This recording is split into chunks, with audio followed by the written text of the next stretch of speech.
안녕하세요. 지방에 살고 있는 30대 초반 여자입니다. 혹시 이번 태풍은 잘 넘기셨나요? 아니면 아직 여러분 사는 곳은 여전히 태풍이 지나가는 중일까요? 아주 위력이 센 태풍이지만 부디 안전히 큰 피해 없이 지나가길 바라봅니다.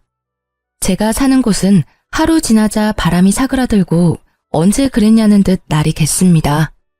오늘 들려드릴 제 사연도 지금 날씨랑 비슷한데요. 전 남편이라는 태풍에 하마터면 휩쓸려 갈 뻔한 제 과거 이야기 한번 들어보시겠어요? 오늘 사연을 적으면서 제 인생을 쭉 돌이켜봤는데요. 저도 모르게 눈시울이 붉어지더라고요. 제가 기억이 가물가물한 아주 어렸을 때부터 저희 부모님은 자주 다투셨습니다. 가정 불화는 주로 돈 문제였던 것 같습니다. 그러다 초등학생 때 아버지가 지병으로 돌아가시고 어머니는 기다렸다는 듯이 집을 나가셨습니다. 야속하게도 어린 저만 혼자 두고요. 아버지 장례식장에서 만난 친척들은 모두 악마 같았어요.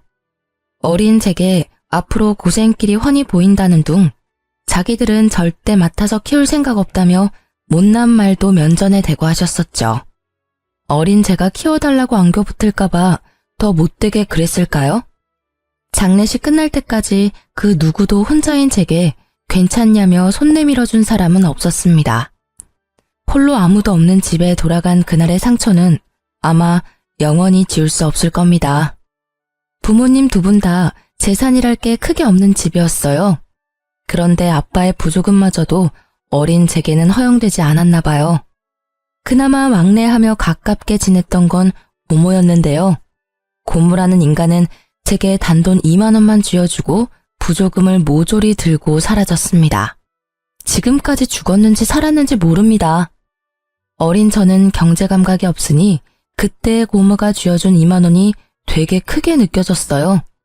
고모는 그래도 조금은 날 좋아하는구나 착각 들 만큼요. 하지만 금방 집에 먹을 것도 동나고 돈도 떨어진 저는 그렇게 며칠을 혼자 굶었습니다. 그러다 집에 방치된 저를 발견한 사회복지사를 통해 보육원에 가게 됐습니다. 보육원에 있다가 또 언제 혼자가 될지 모르고 밥을 먹을 수 있는 마지막 기회일지 모른다는 바보 같은 생각이 들더라고요. 저는 보육원 첫날부터 옆 친구들 밥까지 탐내며 허겁지겁 밥을 먹었습니다. 당연히 그곳의 친구들은 첫 만남부터 절 싫어했고 원장은 모두가 보는 앞에서 그런 제 뺨을 때렸던 기억이 나요. 그때 저는 본능적으로 세상은 저 혼자 헤쳐나가야 함을 깨달았습니다. 배를 골지 않으려면 내 인생은 나 스스로 구제해야 함을 깨달았죠. 그렇게 저는 보육원에서 고등학생 때까지 자랐습니다. 머리가 점점 클수록 원망도 많이 생기더라고요. 날 두고 죽은 아빠, 그리고 도망간 엄마, 나 몰라라 한 친척들에 대한 원망이요. 아니, 어린 저를 감당하기 싫었음 진작 절차 밟아서 보육원에 맡기지 왜 방치해뒀나 싶었습니다.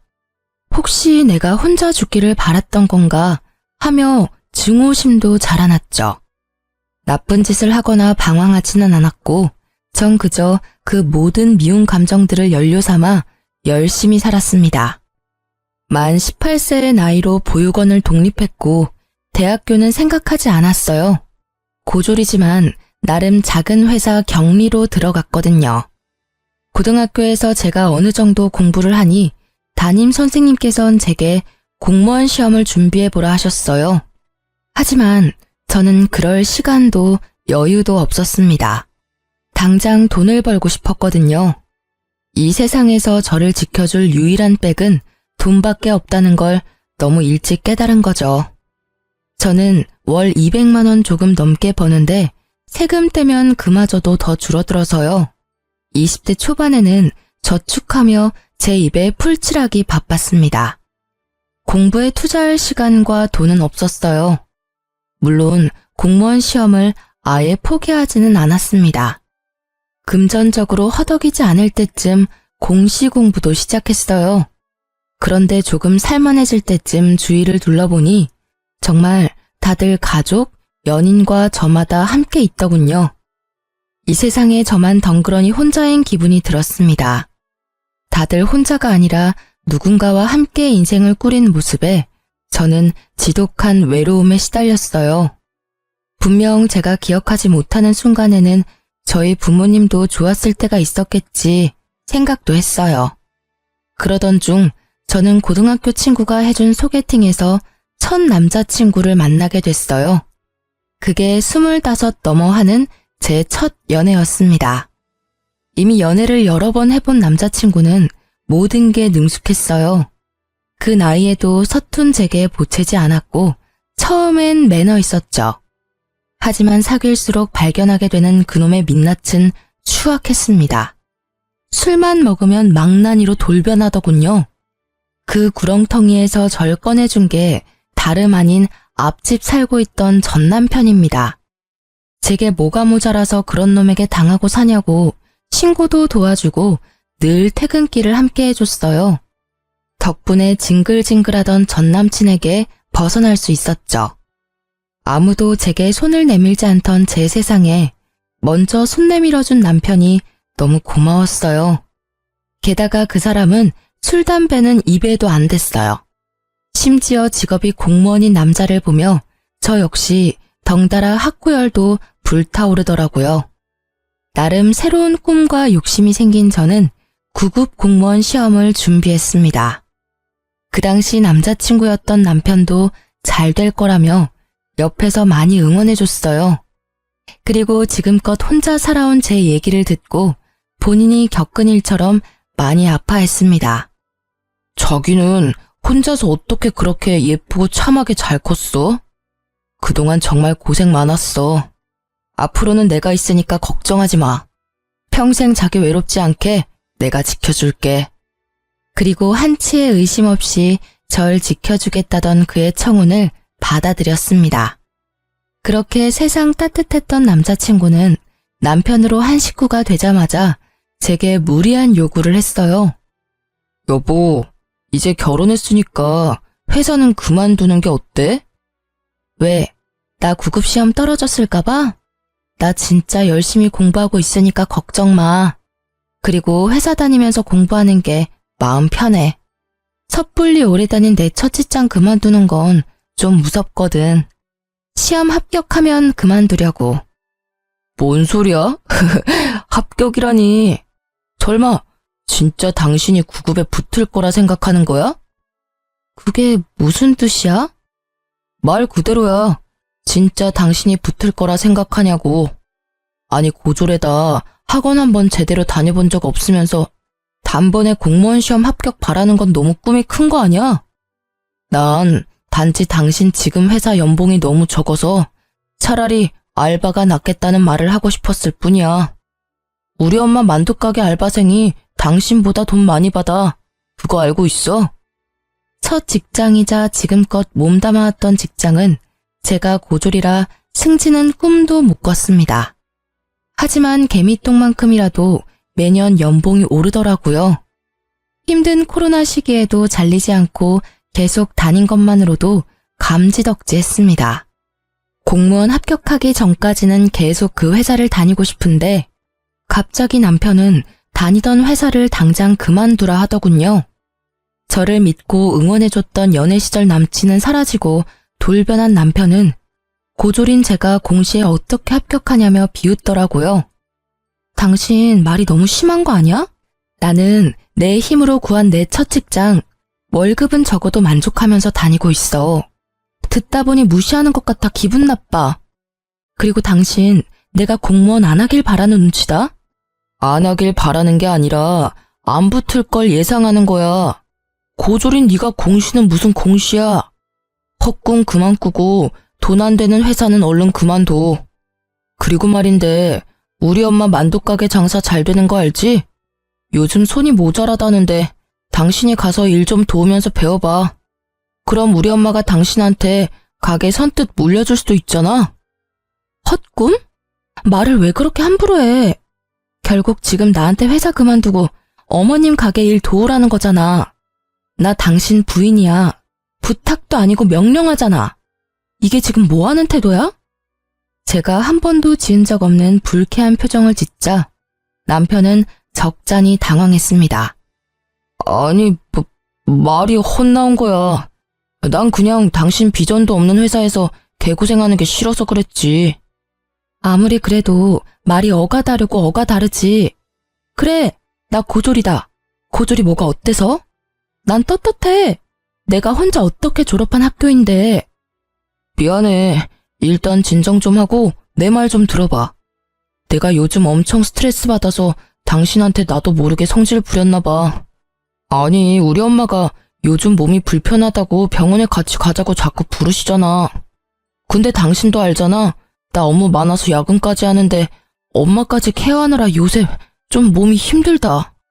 그래서 당신한테 좀 부탁하려고 했는데 말이 삐뚤게 나가서 미안. 뭐? 어머니 아프셔? 어디가 아프신데? 그럼 그렇다고 나한테 진작 말을 하던가. 엄마 좀 챙겨달라는 부탁을 못해서 제게 못되게 군 남편이 미웠지만요.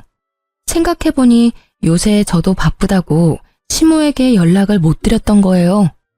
저는 남편을 타박하며 곧바로 시모께 찾아갔습니다. 어머님, 저 왔어요. 제가 요새 그이 따라 공무원 되고 싶어서 공부를 시작했거든요. 근데 회사 일까지 바빠서 너무 정신이 없었어요. 어머님께 요즘 신경 못 써드려서 정말 죄송해요. 편찮으시다는 말 듣고 바로 온 거예요. 많이 안 좋으신 거예요? 어머님, 앞으로 병원은 저랑 같이 다녀요. 결혼 전에는 가족품이 그립다더니 너 결혼 후에 내가 먼저 안 하면 연락 한 통 없더라. 인간이 다 그래. 뒤돌아서면 남이지. 자식 새끼라고 키워봤자 그놈도 지엠이 아프다니까 툴툴거리기나 하고. 에이구, 내가 빨리 죽어야지. 어머님이 왜 빨리 죽어요? 말만 그런 게 아니라 진짜 이제 어머님은 제 가족이에요. 저 무서우니까 그런 나쁜 말 하지 마세요. 저희 때문에 많이 속상하셨죠? 근데 저도 좀 속상해요. 몸이 안 좋으시면 툴툴거리는 아들 말고 저한테 전화하시지 그러셨어요. 제가 불편할까봐 안 하셨죠? 저 괜찮으니까 앞으로는 무슨 일 생기면 무조건 저한테 전화 주세요. 아셨죠? 이그, 너 지금 내 가게 보고 나한테 아양 부리는 거지? 이 가게 어차피 너 물려줄 생각 없으니 꿈도 꾸지 마라. 어머님, 저도 만두 빚으면서 평생 살기 싫거든요. 저는 제가 좋아하는 일 하면서 살 거예요.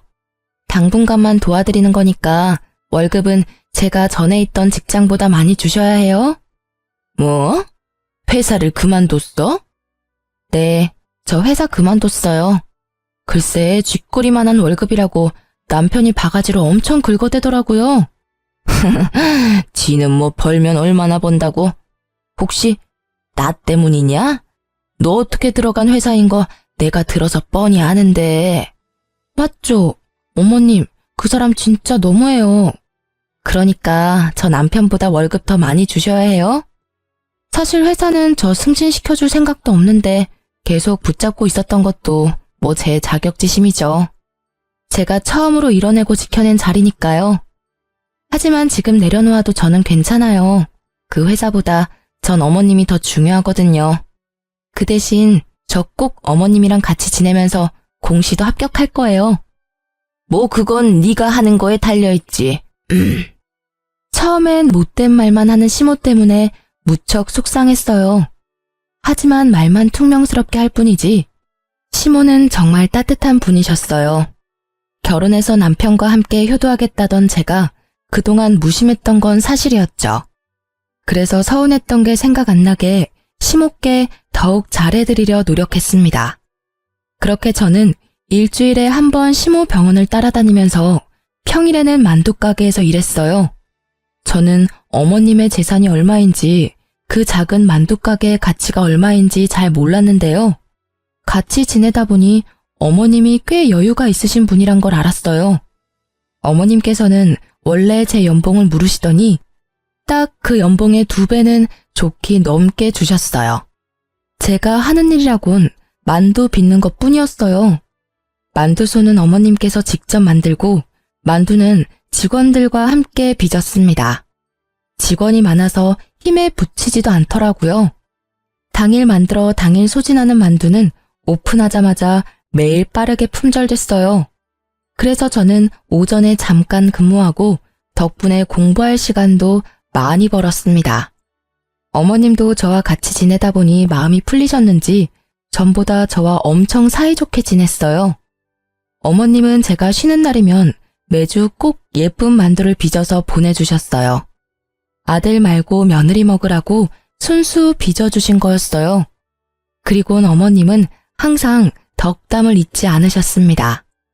예쁜 만두 먹고 예쁜 손주 보렴.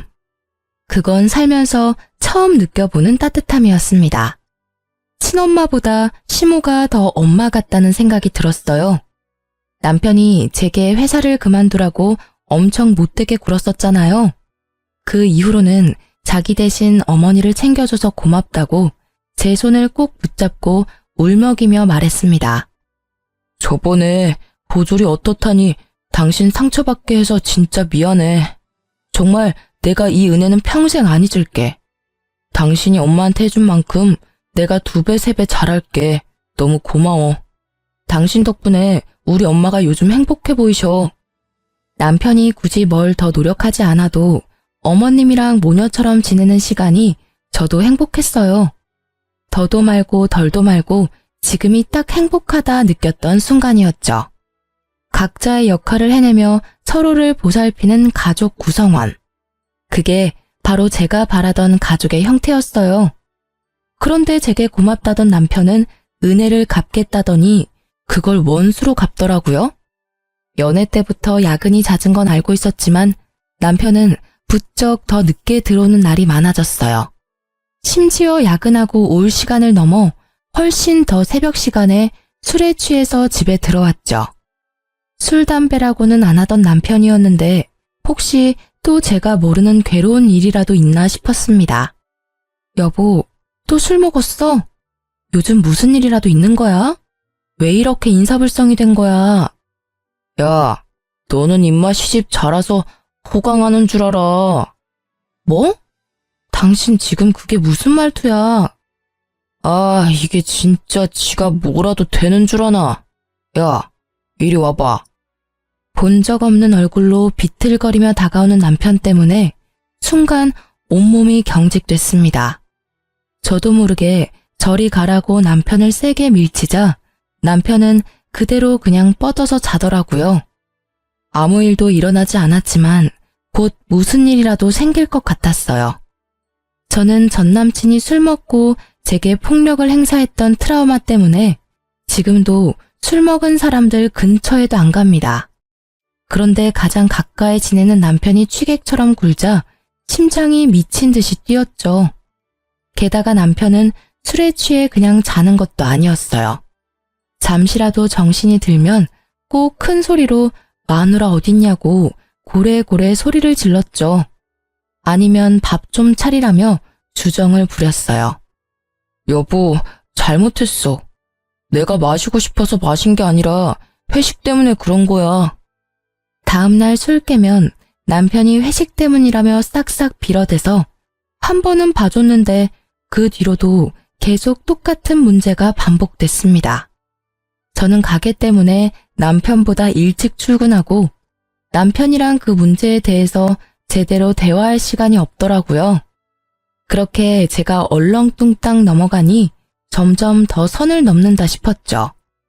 저는 처음엔 술 취한 남편이 무서웠는데 몇 번 반복되니 점점 속에서 열불나서 참을 수 없었습니다. 야, 너만 소리 지를 줄 알아? 남편이 또 술에 취해 들어와 난동을 부리길래 전 똑같이 남편에게 소리를 질렀어요. 그러자 남편은 살벌한 얼굴로 식탁 위에 물잔을 잡더라고요. 그리고 남편은 제게 물을 뿌렸습니다. 유리잔은 그대로 싱크대에 던져버려서 깨졌고요. 저는 물에 젖은 생쥐꼴로 바들바들 떨며 어머님께 전화했습니다. 그때는 이상하게 경찰보다 시모가 더 먼저 떠오르더라고요. 제 연락에 택시를 타고 한달음에 달려온 어머님이었어요. 어머님. 아니, 너 괜찮냐? 잘밤에 머리가 다 젖었네. 어딨어? 내 며느리 울린 이 못난 놈 어딨냐?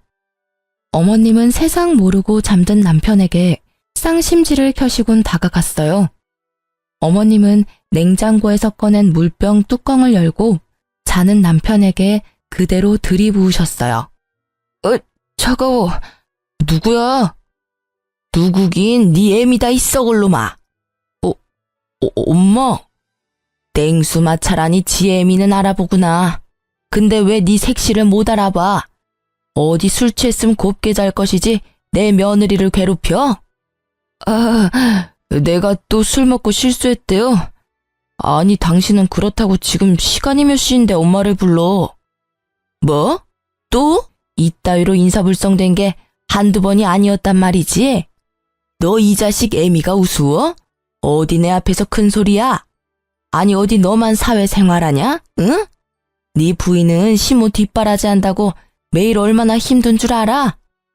사실은 어머님이 일을 덜 시키면 덜 시키셨지 저는 만두가게 일이 힘들지 않았거든요.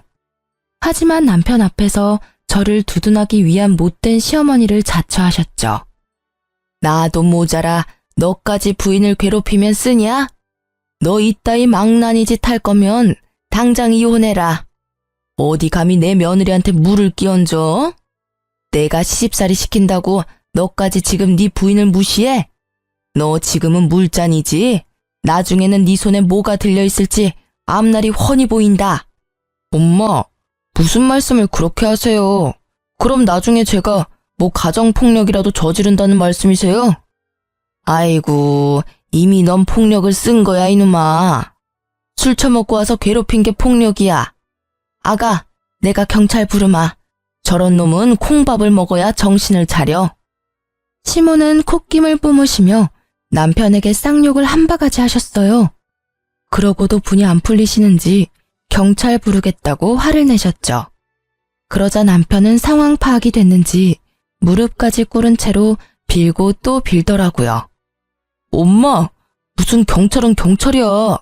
나 공무원이에요. 이러지 마세요. 어? 여보, 내가 다 잘못했어. 다시는 안 그럴게. 그러니까 우리 엄마 좀 말려봐. 저놈 사과하는 꼬라지 봐라. 그게 사과냐? 아가, 일단 우리 집으로 가자. 우리 집 가서 넌 내 집이다 생각하고 너 하고 싶은 대로 살아. 그리고 이혼을 할지 결정하렴. 저놈 하는 짓은 내가 못 봐주겠다. 시댁으로 가는 길 택시 안에서 시모는 괜찮다며 제 손을 연신 쓸어주셨어요. 그 온기에 저는 불안이 가라앉았죠.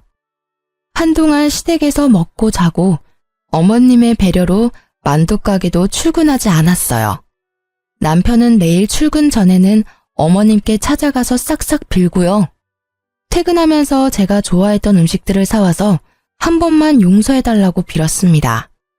제가 집을 나간 뒤로 남편은 마음고생을 좀 했는지 살이 쏙 빠졌더라고요. 다시는 술 안 먹겠다는 각서도 자진해서 썼습니다. 저는 예전에 남편이 절 구해준 일이 떠올라서 정말 딱 한 번만 봐주자 생각했어요. 그리고 무엇보다 겨우 이룬 제 가정을 쉽게 제 손으로 깨지 못하겠더라고요. 그 대신 다음에 또 이런 일이 일어난다면 가차없이 이혼하기로 마음먹었습니다. 다행히 남편은 예전처럼 술을 입에도 대지 않았고 예전 모습으로 돌아와 저희는 일상을 찾을 수 있었어요. 더 이상 술 문제로 저를 힘들게 하지 않았습니다. 그런데 남편이 하는 통화를 우연히 들은 그날 제 세상이 무너졌습니다. 자기야, 이번 달은 나만 믿으라니까. 이번 달 보험왕은 당신이라고.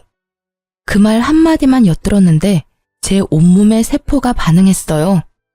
아니나 다를까 남편 몰래 전화기를 뒤져보니 바람이 확실하더군요. 대화 내용을 보니 너밖에 없다, 사랑한다, 어쩐다, 참 가관이었습니다. 남편과 상간녀는 시모의 가게와 재산을 탐내고 있었습니다. 그동안 저를 이용해서 남편은 시모의 환심을 사려 했던 거죠. 모든 사실을 알게 된 저는 분노했어요. 겉도 모자라 상간녀와 함께 시모의 명의로 억대의 사망보험금을 받을 수 있게 작전을 짜고 있더군요. 제가 알고 있다는 걸 모르던 남편은 뻔뻔하게도 이러더군요. 여보, 우리 엄마 내 말은 안 들으니까 당신이 엄마 좀 설득해서 생명보험이랑 이것저것 들어놔. 내가 잘 아는 설계사가 있거든? 상담 받아보니까 지금이라도 보험 열심히 들어놔야겠더라. 엄마가 아무리 여유가 있다고 하셔도 그건 엄마 노후 자금이고 나중에 우리 물려줄 재산이시잖아. 아프실 때 돈은 따로 준비해야 한대. 그리고 사망보험금이 있어야 우리 상속세 부담도 덜 수 있다더라. 저는 남편이 저를 배신한 것보다 낳아주고 키워준 시모를 배신한 게 더 화가 났어요. 처음엔 조용히 이혼하려고 했어요. 하지만 항신소까지 의뢰해서 증거를 수집한 이유는 단 하나, 시모를 지키기 위해서였어요. 남편이 상간녀와 꾸미는 계획이 너무 괘씸하잖아요. 저는 어느 정도 증거를 다 수집하고 남편에게 이혼 통보하기 전 시모에겐 모든 사실을 다 털어놓았죠. 아무것도 모르고 계시면 어머님도 상간녀와 남편에게 눈 뜨고 코 베일 수 있는 상황이었으니까요. 어머님은 제 생각보다 훨씬 더 강인하셨고 단단하신 분이었어요. 오히려 상처받았을 저를 더 걱정하셨죠. 비장한 얼굴의 시모는 제게 딱 한마디만 하셨어요. 아가, 비위상에도 조금만 참아라. 내가 다 해결하마. 어머님은 말씀 따라서 저는 가만히 있었어요. 그런데 도저히 남편과 한 집에 못 있겠더라고요. 이런저런 핑계를 대며 시댁에서 지냈어요. 그리고 대망의 참교육 날이 다가왔습니다. 어머님은 직원들 모두 휴가를 보내주시곤 보험에 대한 설명을 직접 듣고 싶다고 상간녀를 만두가게로 불렀습니다. 상간녀는 저와 비슷한 또래였습니다. 화장기 없는 저와는 다르게 아주 예뻤어요. 막상 마주하니 저는 제가 죄인도 아닌데 괜히 주눅이 들었죠. 그걸 눈치챈 어머님은 기죽지 말라며 제 등을 여러 번 쓰다듬어 주셨어요. 그리고 신나서 열심히 설명하는 상간녀에게 어머님은 대놓고 물으셨어요. 그쪽은 보통 상품을 팔 때 연애도 하는 겁니까? 네? 어머님, 그게 무슨 말씀이신지. 누가 네 어머님이야? 야, 이 몹쓸 거사. 어디 팔라는 보험은 안 팔고 다른 걸 팔고 있어? 무슨 소리시냐고요? 예끼놈아, 뭔 소린지 몰라서 물어? 상간녀는 얼굴이 붉어져서 벼랑간 소리를 꽥 지르더라고요. 이내 뭔가 눈치를 챘는지 자리에서 일어난 상간녀를 시모는 가만두지 않으셨어요. 왜 이러세요? 이거 놓으세요. 상간녀의 머리채를 순식간에 잡아챈 어머님은 만두소를 비비듯 상간녀의 머리를 허공에 마구 비비셨어요. 너, 네가 일하는 보험회사에 당장 같이 가자. 앞장서. 내가 내 아들이랑 너랑 바람난 거 회사에 항의하려니까. 어디 감히 되도 않는 꿍꿍이로 접근했어? 뭐 내 가게를 받아서 홀라당 팔아먹겠다고? 그것도 모자라서 내가 죽으면 그 돈으로 내 쓰레기 같은 아들이랑 호의호식하겠다고? 아니, 인연 이거 상간녀 주제에 꿈도 크다. 근데 이거 어쩌나? 내가 대대로 장수하는 집안 딸이야. 내가 쉽게 죽을 것 같아? 어디 평생 내 시집살이나 하면서 같이 늙어볼 티요? 평소에 보지 못했던 어머님의 구수한 욕설에 저는 깜짝 놀랐어요. 상간녀는 무릎 꿇고 바닥에 엎드려 빌며 울더라고요. 화장이 눈물에 다 지워진 상간녀의 얼굴을 보자 저는 떳떳한 제 민낯이 더 예쁘다는 생각마저 들었습니다. 제발 회사에는 연락하지 말아주세요. 네? 제가 정말 하라는 대로 다 할게요. 지금까지 어떻게 올라온 자리인데요. 저 정말 개고생하며 살았다고요. 남자 하나 잘못 만나서 제 인생 망치기 싫습니다. 그리고 저 평소에 고객님들한테 딴 맘 안 품어요. 진짜 맹세코 이런 적 처음입니다. 아드님이 먼저 그러자고 제게 제안했다고요. 얼씨구, 당장 네 회사 가서 내 앞으로 된 보험 싹 다 해지하고 내 아들한테는 아직 이야기하지 마. 이야기했다간 그날 바로 내가 너 회사 뒤집어 엎을 거야. 그놈은 내가 알아서 조질 테니까 모른 척하고 기다려. 네 최후는 어떻게 할지 내가 고민해 볼 테니까. 애초에 어머님 보험은 아직 들지도 않았어요. 다만 사모님 보험은 몇 개 들었거든요. 지금 회사 가서 제가 손해보더라도 당장 다 해지할게요. 그러니까 제발 저 한 번만 봐주세요. 내 보험을 들었다고요? 남편은 이미 상간녀에게 제 보험을 몰래 들었더라고요. 정말 TV에서 볼 것 같은 이야기였어요. 사망보험금 2억? 그 액수에 저는 할 말을 잃었습니다. 어머님은 가슴을 치시며 본인이 미안하다고 우셨어요. 저는 어머님 잘못은 없다고 서로 껴안고 엄청 울었습니다. 상간녀는 그 사이 슬금슬금 도망가고요. 가게를 3일 이상 쉬어본 적 없는 어머님은 상간녀와 남편을 참교육하기 위해 일주일이나 문을 닫으셨어요. 저나 어머니나 둘 다 너무 가여운 인생이라 생각했습니다. 정신없이 저와 함께 우시던 어머님은 이럴 때가 아니라며 제게 정신을 바짝 차리라고 하셨어요. 그리고 남편에게 전화해서 다음 계획을 실행하셨죠. 가게 땅값이 많이 올랐다고 남편을 부르자 남편은 할 일 제쳐두고 쏜살같이 가게로 달려왔습니다. 그래서 얼마나 올랐어요? 엄마 올랐을 때 파는 것도 나쁘지 않아요. 솔직히 엄마 이제 늙으셔서 앞으로 얼마나 장사하실 수 있을지 모르잖아요. 차라리 여기는 정리하고 우리 월세로 옮겨서 가게 다시 열어요. 네? 아무것도 모르는 남편은 싱글벙글한 얼굴로 가게 땅값이 얼마나 올랐냐고 묻더라고요. 아니, 떡 줄 사람 생각도 안 하는데 혼자 침까지 튀기며 흥분하는 남편 놈을 보는데 당장 멱살을 잡아 올리고 싶었어요. 하지만 꾹 참고 어머님의 행동을 지켜보기로 했죠. 그러자 어머님께서는 잡아먹을 듯한 표정을 하시곤 남편에게 이혼 서류에 도장을 찍으라 하셨어요. 이혼 서류다. 긴 말 말고 도장 찍어라. 너네 둘 갈라서 나 그동안 많이 참았다. 며느리 예쁘게 보려고 노력했어. 하지만 도대체 정이 안 가는 걸 어떡하니? 일도 곧잘 할 줄 알았는데 아직까지 혼자 만두 하나 제대로 못 빚어. 이런 애한테 내 가게를 맡길 바에 딴 사람한테 파는 게 낫지. 며느리 하나 잘 키워서 간병인 돈 굳나 했는데 차라리 그 돈으로 나중에 전문 간병인이나 두는 게 낫겠어. 그러니 팔기 전에 이혼 먼저 시켜야지. 엄마 잘 만난 내 아들 덕에 며느리 호강하는 꼴? 난 못 본다. 어머님, 어떻게 말씀을 그렇게 하세요? 네? 두 사람 잘 지내는 줄 알았는데. 어떡할 거냐? 쟤랑 이혼할 거야 말 거야.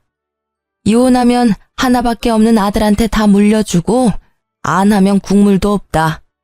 네 가정 지킬래 아님 내 돈 다 네가 가질래?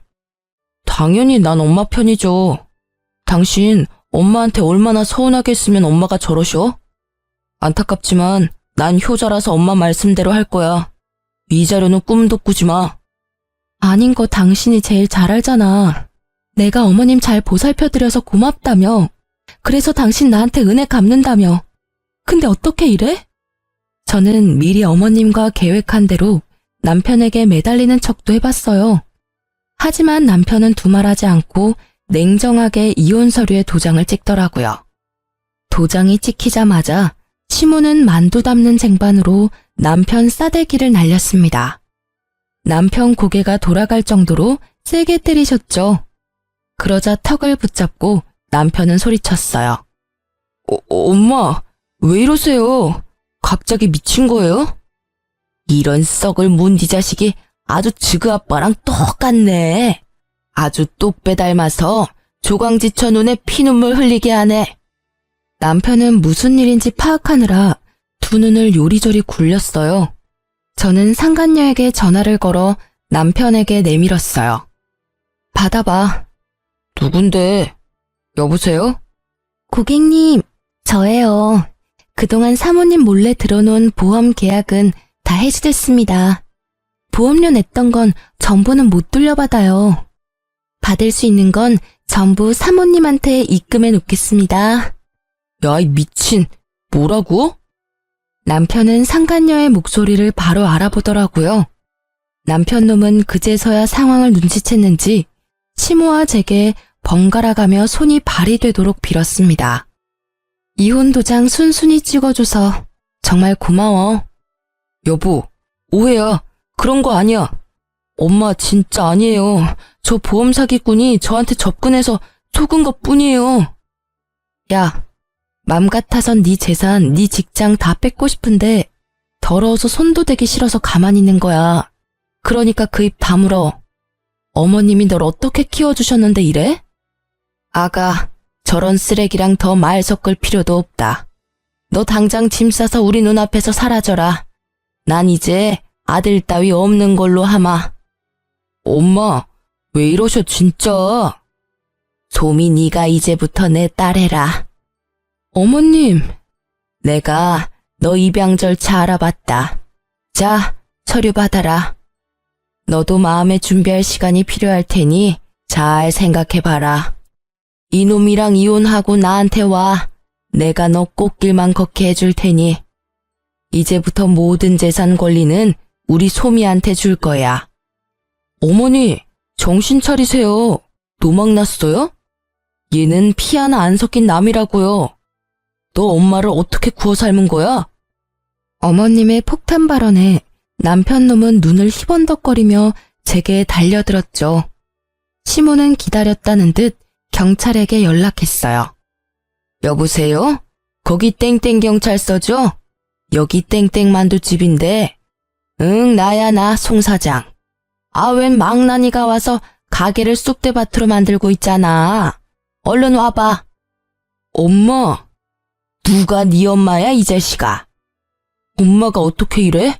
자식한테 어떻게 이러냐고. 남편을 혼내는 어머님의 몸이 미세하게 떨리는 걸 알고 저는 급하게 남편을 가로막고 말했습니다. 너야말로 자식이 어떻게 그래? 상간녀랑 보험 사기단으로 잡혀가고 싶지? 나도 모르는 보험 가입한 거 문제 안 될 줄 알았나 봐.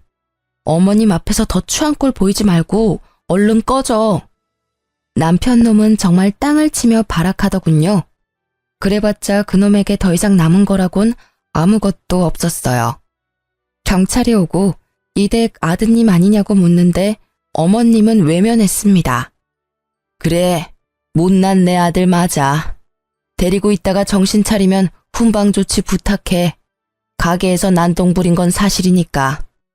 기운이 다 빠진 남편은 더 이상 제게도 시모에게도 달려들지 않았습니다. 조용히 경찰을 따라가더군요. 너무 큰일을 겪으셔서 혹시나 쓰러지실까봐 저는 내내 어머님 곁을 지켰네요. 어머님은 아들에게 보여주기식이 아니라 정말 저를 입양할 계획이셨어요. 난 정말 소민이가 내 딸 같아. 우리가 이런 인연으로 엮였지만 안 좋게 끝내고 싶지는 않구나. 난 진심으로 널 가족이라 생각한단다. 어머님 마음 저 잘 알아요. 누가 뭐래도 저 어머님 가족이에요. 저 사람이랑 이혼했더라도 여전히 어머님은 제 어머님이세요. 하지만 저 어머님 딸로 들어가면 저 사람이랑 남매인 거잖아요. 저 죽어도 그건 싫어요. 어머님이랑 저 서류상으로 아무 사이는 아니지만 가족같이 지내잖아요. 계속 지금처럼 지내면 안 될까요? 가족이 되면 더 많은 것들이 내게 돌아갈 텐데 난 그게 아쉬운 거야. 소미 넌 아쉽지 않니? 어머님, 저는 지금도 좋아요. 시모는 제가 끝끝내 입양은 만류했더니 살짝 서운해하셨죠.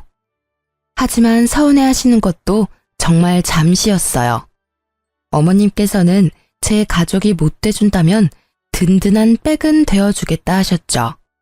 그 약속을 지키시겠다며 그동안 모았던 재산 반은 좋은 기부처에 기부했고 반은 제게 주셨습니다. 그리고는 제게 꼭 공시에 합격하라고 당부하셨어요. 너 공시 불합격하면 내가 준 돈 다시 다 돌려줘야 한다. 에이, 줬다 뺏는 게 어딨어요. 저는 아직도 전 시모, 아니 이제 엄마라고 부릅니다. 엄마랑 병원 갈 일 있으면 같이 가드려요. 공 씨는 다행히 한 번에 붙어서 받았던 재산은 돌려드리지 않았습니다.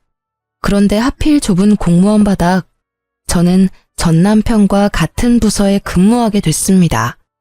그 인간은 자기 잘못도 모르고 자기 엄마 재산을 가져간 저를 여전히 미워하고 있었죠. 직장에서 막상 저를 마주하니 놀라서 전 남편 얼굴은 사색이 됐더라고요. 불편했는데 그 불편함도 잠시였어요. 얼마 안 가서 상간녀가 찾아왔거든요.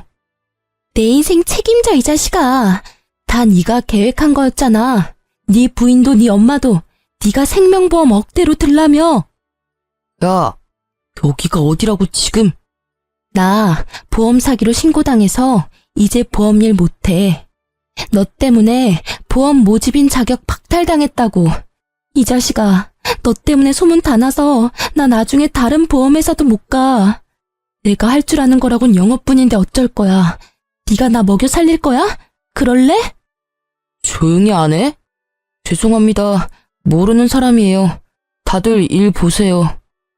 전 남편은 상간녀를 모른 채 했지만 상간녀는 끝까지 그런 전 남편을 물고 늘어지더라고요. 사람들은 수군거리고 저희 사무실은 한바탕 난리가 났습니다. 저는 현장에서 실시간으로 보는데 웃음 참느라 혼났습니다. 생명보험, 불효자식, 조강지쳐 버린 쓰레기. 이런 키워드들이 한동안 떠돌자 전 남편은 알아서 일을 그만뒀습니다. 어쩌면 제가 직접 불륜으로 윗선에 고발할까봐 도둑놈 제발 지린다고 알아서 도망간 걸 수도 있고요. 그래도 그렇게 아무 준비 없이 홧김에 또 공무원 그만두고 저놈 후회하겠구나 싶었는데요. 역시나 제 예상이 맞았습니다. 공무원 그만두고 할 줄 아는 거 없는 전 남편은 퇴직금을 탕진하고 엄마한테 찾아왔다고 합니다. 엄마한테 들은 내용 그대로 전달해 드릴게요. 엄마, 저 돈 좀 보태주세요. 제가 진짜 기가 막힌 사업 아이템 발견했거든요. 엄마 아들 공무원 시험도 단번에 붙고 엄청 똑똑한 거 잘 알잖아요. 누가 내 아들이요? 백은 뉘신지? 엄마는 당연히 반성하지 않고 돈만 밝히는 전 남편을 외면하셨죠. 누구냐고 묻는 엄마의 말에 전 남편은 끝내 완전히 무너졌다고 합니다. 어머니, 저라고요. 언제까지 아들 모르는 척 할 거예요? 전 남편은 모든 걸 후회한다며 엉엉 울면서 빌고 또 빌었대요. 돈이고 뭐고 필요 없으니 제발 아들 모르는 척하지 말아달라고요. 엄마는 그런 전 남편에게 이렇게 말씀하셨대요. 네가 다시 네 손으로 어떻게든 일어나면 내가 그땐 너 아는 척이라도 해주마. 내가 너라는 놈을 낳은 죄가 있으니 그땐 내 벌 달게 받아야지. 전 남편은 그렇게 아무 소득 없이 돌아갔다고 합니다. 동네가 워낙 소문이 빨라서요. 소문 들어보니 전 남편은 어느 고깃집에서 일하고 있다더군요. 그놈이 한 짓거리들 생각하면 분해서 더 벌받기를 원했지만요. 낳아주고 길러준 어머니가 자신의 가족이길 거부하는 것 자체가 그놈이 받는 가장 큰 벌 아닐까 생각합니다. 앞으로도 전 엄마랑 자주 왕래하며 살 거예요. 물론 전 남편 놈이 개과천선해서 돌아온다면 아무래도 엄마랑 예전처럼 편히 만날 수는 없겠죠. 이런 제 마음을 꿰뚫어 보시고 엄마는 이렇게 제게 말씀하셨어요. 걔랑은 나도 예전처럼 못 지낸다. 아무리 내가 낳고 길러놓은 자식이라지만 그 시커먼 무서운 속내를 전혀 몰랐잖니. 앞으로도 뭘 믿고 그놈을 보듬겠니? 그러니 너도 너무 걱정 마라.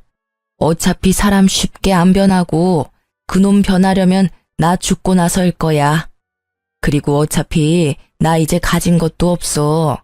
이 몸뚱이뿐이야. 만약 나한테 빌붙으려고 한다면 내가 역으로 저놈한테 빌붙어야지 뭐. 엄마도 참. 내가 있는데 그놈한테 빌붙긴 뭘 빌붙어요. 그리고 왜 엄마가 몸뚱이뿐이야? 내가 있잖아요. 진짜 섭섭하게 자꾸 그럴 거예요?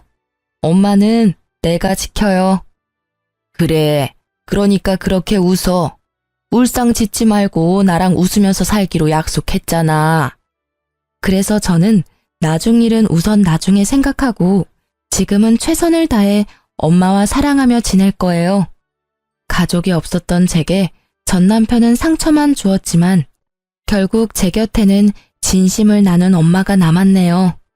그리고 어렵게 붙은 공무원 일도 열심히 잘 해내고 있어요. 다들 제게 친절히 대해주시고 일도 점점 적응하고 있답니다. 지금까지 제 긴 사연 들어주셔서 감사합니다.